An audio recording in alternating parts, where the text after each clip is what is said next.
Hey, what's up? It's Comic Andy back with Xavier.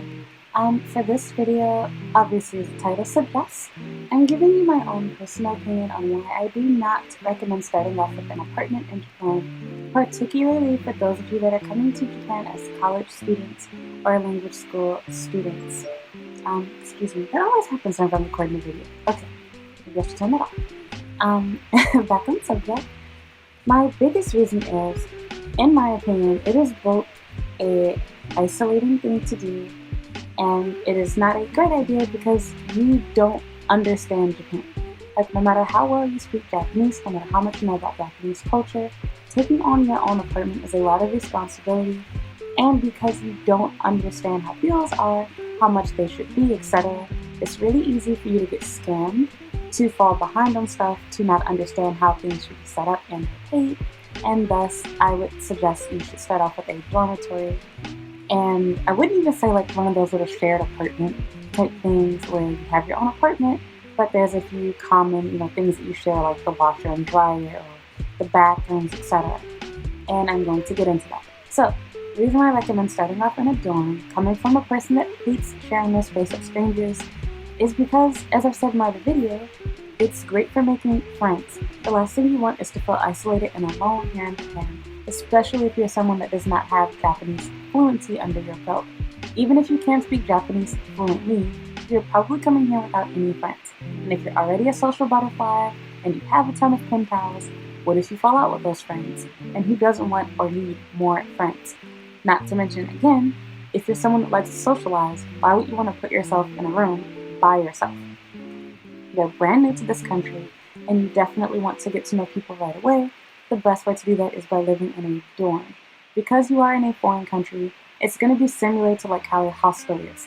This might be a bad thing for some of you, but again, stay optimistic, be positive, change your personality if you must, and be open and welcoming to the idea of being around new people. Because it's hostel-like, it won't be so much cliquey and drama-filled. Rather, you will have people that are super, super nice, super, super welcoming, and that want to show you the ins and outs and some tips and tricks of living in Japan. As I've mentioned before, you can also get a lot of free stuff from these people if and when they move out, and they can tell you what to avoid and what to do, because at one point they too were new to the country just like you. And if your roommates happen to be new and moving in same time as you, well then you guys can learn and explore these things together versus doing it on your own. Trust me, going to the ward office and or immigration by yourself for the first time in particular is a lot scarier alone as a foreigner that's new to the country than it is if you can go, with a group of people. I was nervous and scared out of my mind going to Tokyo immigration by myself, and honestly I was really happy that I already had under my belt the experience of going to the ward office with my friend before I even had my visa. So I already kind of knew what it was kind of like going to these government official offices or whatever. Again, as I've talked about in other videos, another reason why you don't want your own apartment, as I said at the beginning, is you don't really understand everything. Making mistakes are pretty serious. You can get sued. You can, make it when you owe thousands of dollars, etc., for damaging something, getting behind on bills. Sure, some places have English assistance or whatever, or they will help you out, but generally you also pay the price for that. Ultimately, once again, just think to yourself, do you really want to be by yourself, have less to no friends, no emotional support, no one to hang out with when you've had a rough day, at your part-time job or a rough day at school?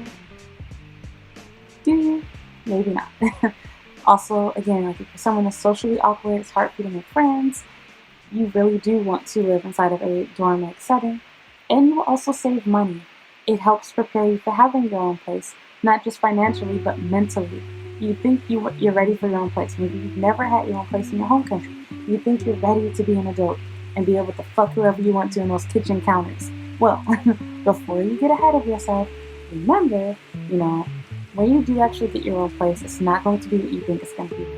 For starts, the places here are significantly smaller, and generally anything that you can afford is going to be a crappy rundown place that's going to have a bug infestation of some kind. So again, would you rather deal with roaches, bugs, giant spiders alone, or would you rather have roommates that aren't afraid of bugs and can kill them for you, as well as management that will handle it with play? Or do you want to have your own apartment where management is like, everyone has lunches, get over it, buy a trap at Family Mart. So, and I've been in that situation. Just think about that. This isn't to scare you once again. You're eventually gonna get your own place, but it's better if you save up for it, you have experience, and you know where you want to live, where you want to rent from, how much your bills should be on average, etc. To go straight from your home country, straight into a Japanese apartment, says bad idea all over it. I know someone in the comments is gonna be like, well, I did it and it worked out great. Good for you, ho. But again, I'm saying on average, I don't think it's a good idea for most people. Honestly, even for the person that thinks it worked out well for them, it probably would have been a better experience for even you to have lived with roommates. I did not like the idea of living with roommates, and in the moment, I really did want to move out. But I'm very grateful and glad that I didn't do it as soon as I had wanted to, because it gave me more experience. It helped me even break some stereotypes I didn't even know I had about different people, from Europeans to other Asians, etc. And I don't even consider myself to be a prejudiced or racist person, but hey, it's like I believe that people felt a certain way about me and they acted a certain way, and I had nothing but the total opposite experience in a very positive way. And again, I learned a whole lot from people that were living there. I did not know how to read, write, or speak Japanese at the time, and having friends and roommates that could was super, super helpful, especially when I became sick. I had strep throat. And my Chinese roommate was a lifesaver because she was trilingual. She spoke English and Japanese and Chinese. She was super, super sweet and nothing like how I thought she was going to be, thanks to living in the US. I didn't have any racist feelings towards her where I didn't like her, because I thought I was better than her, but rather I thought that she felt she was better than me, and that, she felt that I was this dirty, whatever type thing. So I just kind of avoided her. But she was very quick to befriend me, and she took me out and taught me how to ride the trains and got me my first IC card, my Posimo, and we've been friends ever since. I refer to her as my Chinese mom. I love her to death, and I've shared the story with her too. So that's that. Back on subject. I don't recommend it because it isolates you and it puts you in a situation where you don't know what you're doing, but you're forced to pretty much learn very quickly how to pay your own bills and how much your electric bill is going to be, etc. And you don't even know if you can afford these things yet because you haven't experienced living here. You don't know how much money you're dealing with from financial aid. You don't know how much money you're dealing with from that part-time job yet because you haven't really started. Some of you are like, oh, well, I just want to live in the dorm for 3 months and then I'll move out.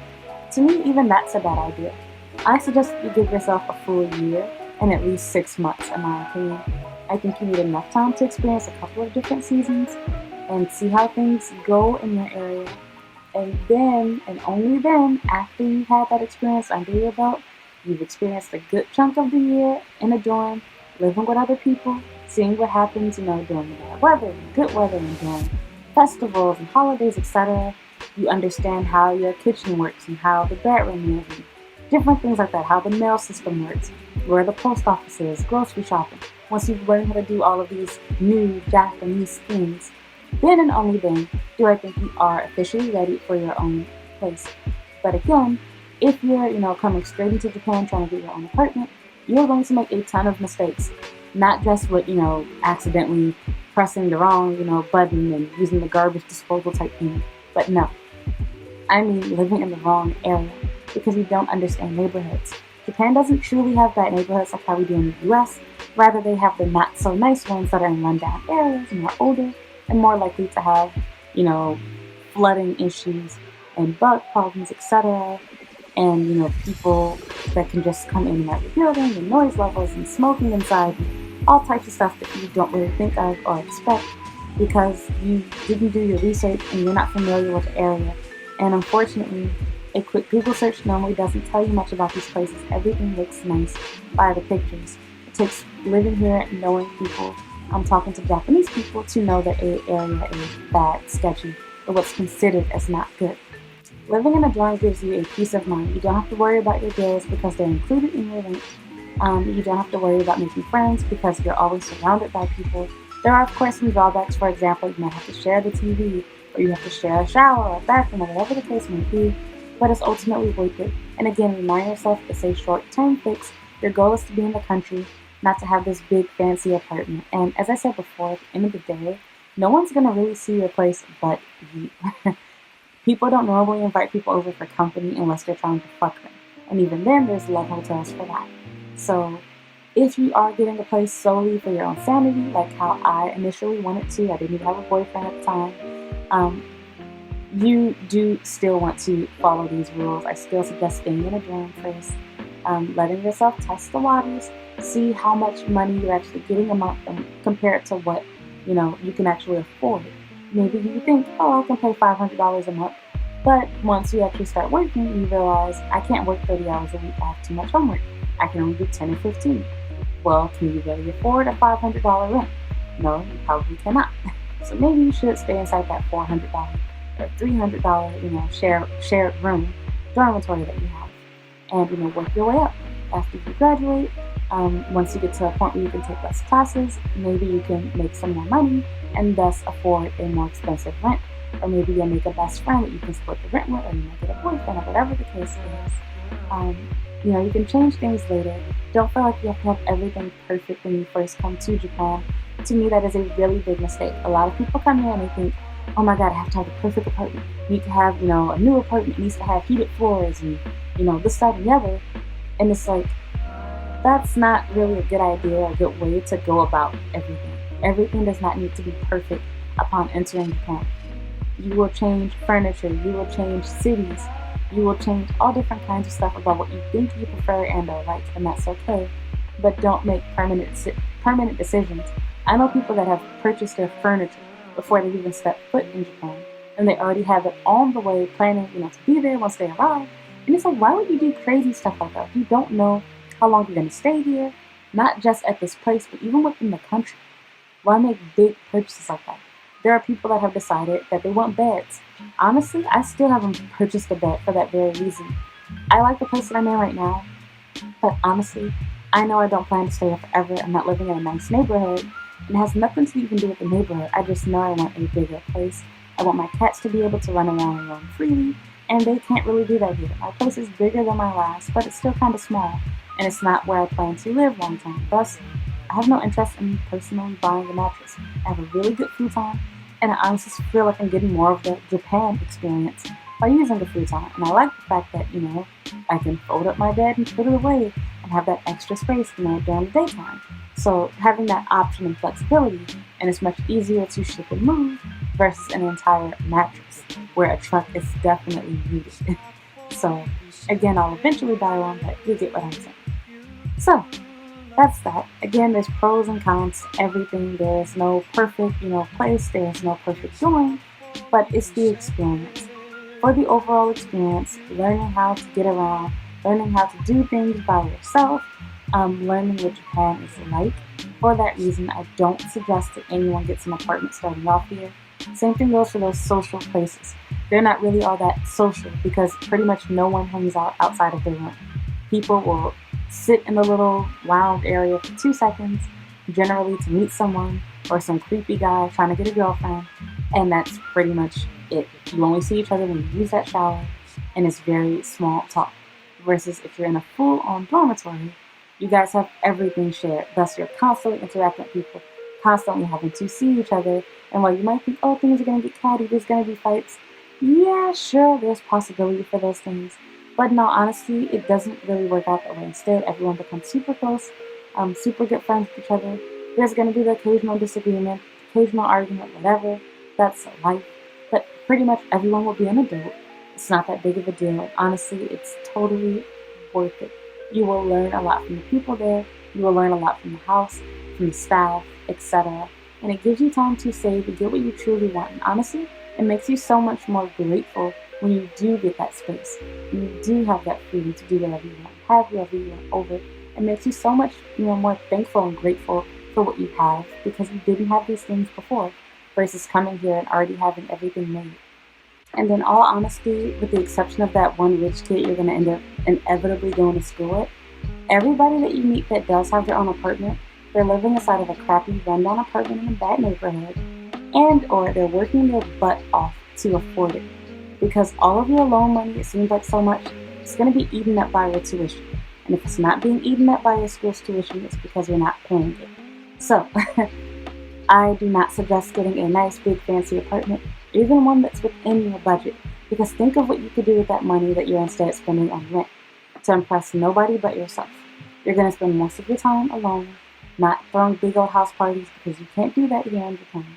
And with that said, the money would be better spent having it for leisure and entertainment and for savings to do stuff during your own time versus paying $900 a month just to have your own 2x2 apartment and a futon on the floor.